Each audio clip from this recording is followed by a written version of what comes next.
Bismillahirrahmanirrahim. Assalamualaikum. So today I would like to present about my individual article, which is the topic itself, investigating the factors of perceived usefulness towards e-learning acceptance among students in Klang Valley. But before we start, let me introduce myself. My name is Ahmad Aminuddin bin Ahmad Khairul Azman. So here are some of the contents that I will present for you today. So we start with our introduction, following with the literature review, as well as the methodology, and also finding and discussion about what we just discover from our article, from our research, and lastly, we are going to wrap it up with the conclusion.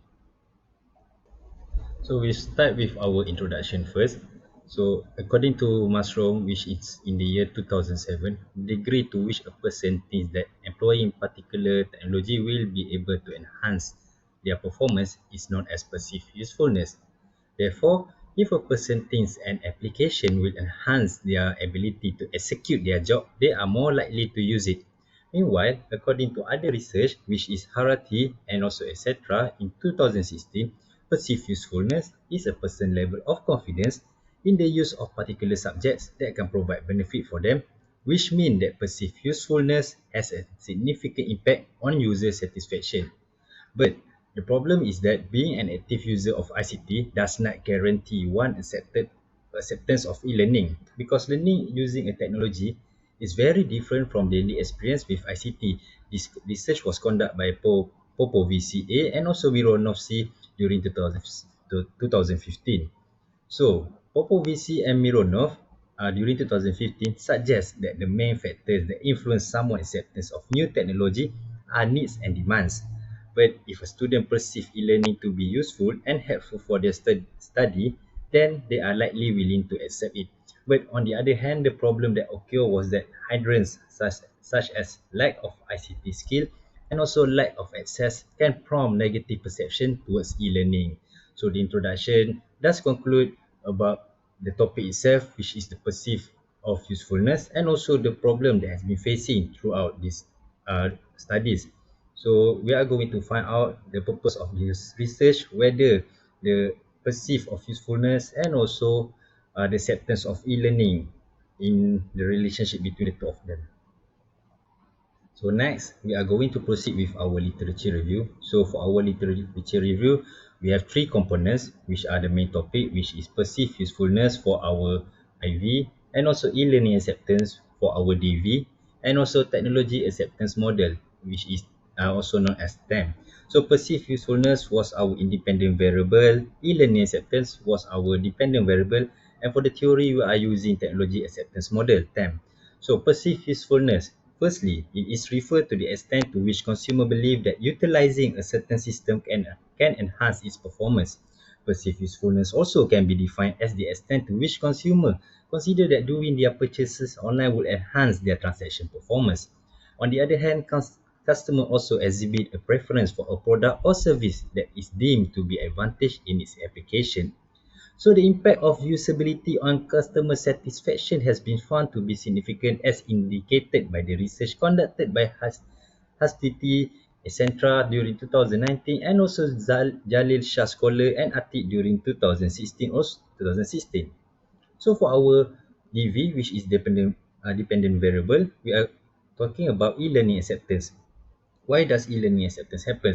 Because during the 2019, COVID-19 epidemic has significantly impacted the educational system, not also in Indonesia but also in Malaysia.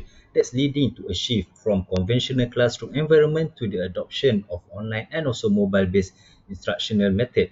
So in order to foster the use of digital learning resource, the Minister of Education and also Culture issued Circular Number 4 of 2020, where the Integral Education Institute established by Luqman Al-Hakim in Balikpapan that first adopted Google Classroom as their learning management system, but subsequently transitioned to the more tailored platform also known as Nuadu. This study is aimed to assess the level of acceptance and also utilization of Nuadu, and considering the unique challenges and also limitation present in this educational context, which is including limited knowledge and financial constraint associated with subscription fees. So moving along with our theories, The theories we are going to use was TEM, also known as Technology Acceptance Model. So, conceptual frameworks that elucidate individuals' attitude and perception towards technology, that the extent to which individuals see a system as practical and also uncomplicated plays a significant role in their decision to adopt or reject. So in accordance with additional principles of the TAM, the level of convenience associated with the technology may serve as a reliable indicator of its inclination and also perceived utility of an individual to be more reliable indicators of their behavioral intention. For our next contents, which is methodology. So in methodology, they are divided into 7 categories. So we are going to start with 3 categories first, which is research approach, questionnaire designs, and also operational framework. So for the research approach, we use quantitative approach, which is facilitate the generation of broad conceptualization by analyzing extensive data sets. So the approach in question is characterized by its logical and also data-driven natures, and it is enabling the assessment of individual opinion through statistical and also numerical analysis, which was conducted by British Library. So the primary aim of this thesis is to investigate the various elements that influence the acceptance of e-learning among students. A quantitative approach with a questionnaire consisting of 33 items excluding demographic inquiries is deemed suitable for efficiently collecting data from the participant. Meanwhile, questionnaire designs is utilized questionnaire as a means of examining the association between 5 elements that influence variable and also the adoption of e-learning. The survey comprised of 2 sections. The first section consisted of background information, while the second section consisted like Likert scale question. The first section of the presentation include a definition of e-learning in order to elucidate the terminology for the participant. Furthermore, the subsequent were formulated based on perceived usefulness toward the acceptance of e-learning. For operational framework, as you can see in the diagram, we are using perceived usefulness and also that leans towards the e-learning acceptance, where our IV are leaning towards our DV. Discussing about the previous methodology, we are now going to move with the other 3 section methodology we are using, which is sampling and also data collection, reliability and also validity, and also analysis method. So sampling and data collection. It is exclusively include participants who possess prior exposure to e-learning.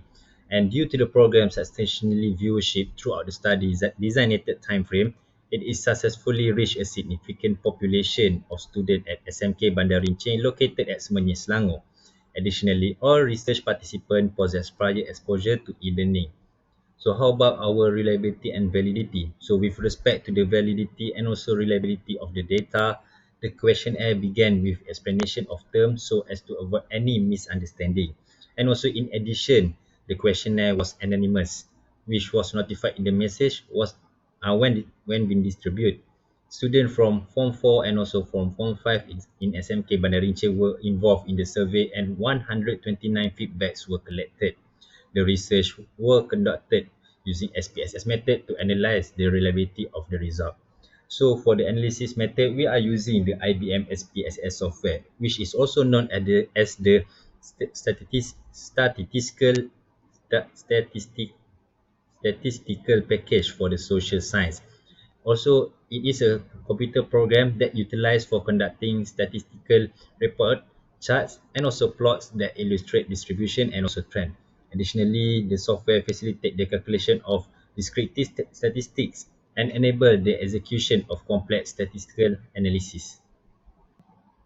So for our final methodology section, which is descriptive statistic can be found in our SPSS when we extract the data that we have been collected.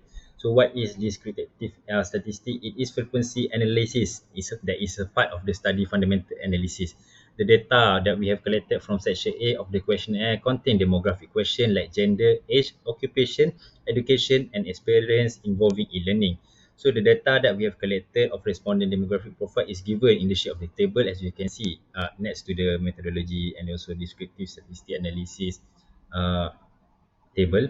We start with our demographic, following with gender, age, occupation, education, race, and lastly with experience with their e-learning experience with their e-learnings.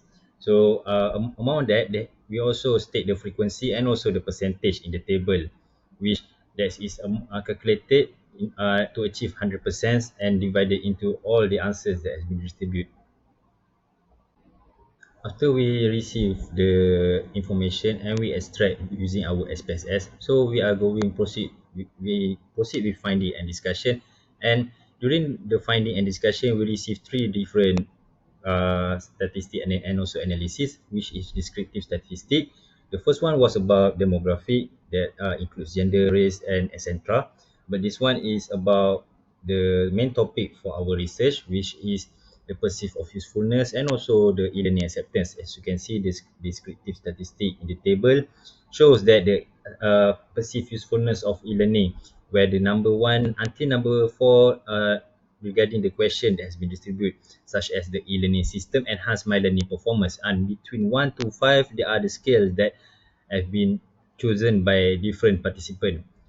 As we can see from number one, maybe one person choose to be one, they can enhance their perceived usefulness of e-learning, meanwhile the other remaining choose the number between 3 and 4 shows a high significant positive in their acceptance in e-learning. So among from descriptive statistic, SPSS also provide reliability analysis, which is also known as Cronbach's alpha, where the number between 0.5 to 0.8 better shows a better result, show a positive result. So in reliability analysis, I conclude for two, which is our IV and also DV, perceived usefulness and also acceptance in e-learning. And the data that has shown shows a significantly positive impact to the students. And lastly, we are going through with our correlation coefficient, where we can see the data that have been collected. The Pearson correlation shows 0.0795, which is a good data, which is the data that's been received shows a significantly positive impact that e-learning have positive impact throughout the perceive of usefulness. So what I can say is that the e-learning acceptance among students can significantly shows a positive impact, where the student are being approached that e-learning acceptance to in for their studies shows a better way other than our traditional way. So, ladies and gentlemen, now we are going with our final content, which is the conclusion. So, from what we can conclude is that perceived usefulness refers to the extent to which an individual has the belief that the utilization of a particular information system would enhance their performance as stated by Hastuti and etc. during 2019.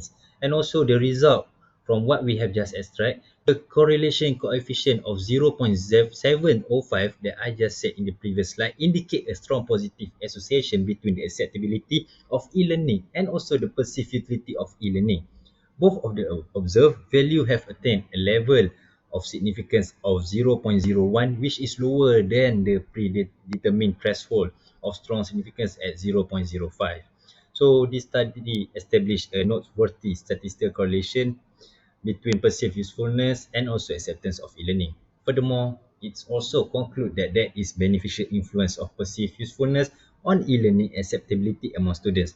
And also according to previous study from EOM etc. during 2006, also Lee etc. 2011, Piester and Meyer during 2010, and also etc. during 2010, that it has been observed that the students have the capability to engage with instructor and also receive feedback from them by utilizing internet mediated technology in the context of e-learning course. There exists a positive correlation between engaging in interaction with fellow students and also achieve favorable learning result and also experience satisfaction. With this, suggests that the implementation of an e-learning environment facilitates the interchange of information and sharing of knowledge among students, resulting in improved learning outcomes and increased satisfaction. The present discovery aligned with previous research conducted by Broadbent and also Poon during 2015, Pester and Miner 2010, as well as Pester etc. 2010. So with that, all I can say is that e-learning acceptance among students in Klang Valley shows a highly significant positive impact. The students in this century knows their way, knows how to use technology, and they feel comfortable with the new norm by providing e-learning in the classroom, or maybe during a pandemic that could be happen in the future. E-learning can be another solution for them, and also it can bring more impact in the future other than we use traditional method, which is teaching in the classroom. So with that, I end my presentation with thank you. I am your presenter, Ahmad Amizuddin bin Ahmad Azman. Have a good day. Thank you very much.